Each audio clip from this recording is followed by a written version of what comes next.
Here we go. It's in. It's taken care of. Car got a wipe down. God, it always looks so pretty. Every single, I mean, look at this.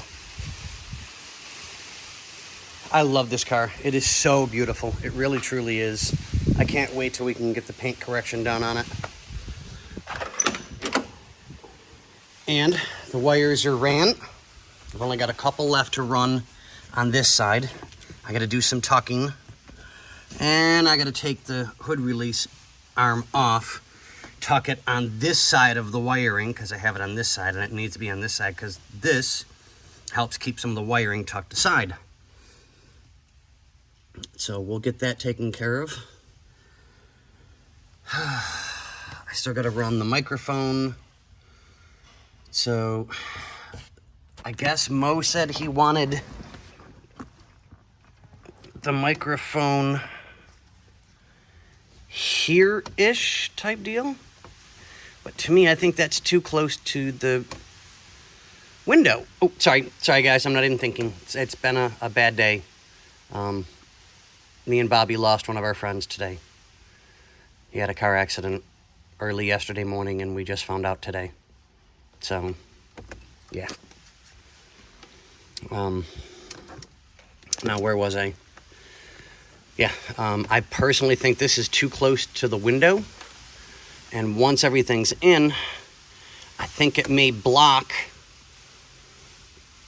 a lot of the sound, but it'll be better than the wind noise, so he may have to talk up a little bit.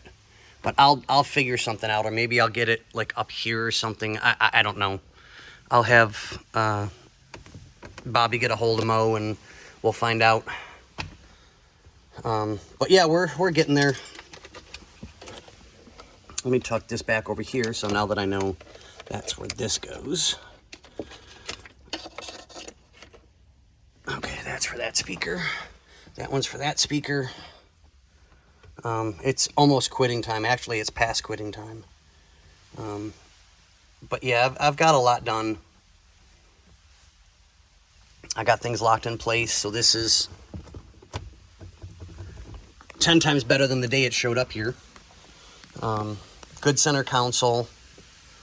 That's taken care of. I got a little bit of wiring and stuff to tuck over here. And hook up the cigarette lighter, stuff like that. But I'm not quite sure how to mount that. I don't know. I'll figure it out. Okay, boys and girls, I think I'm done for the day. It's just weighing on me a lot, and I need some time for me. So hopefully things will get better tomorrow emotionally for everybody. Because, I mean, the show must go on. That's a given. It just must. It's got to go on. But it just kind of hurts because he was a really good guy. You know, I mean, he was always smiling, always cutting up with us, always joking around. He was just a really, really good guy, you know. It always happened to the good ones when you'd prefer to see some of the, well, yeah, you guys get the idea. But, all right, we'll let y'all go.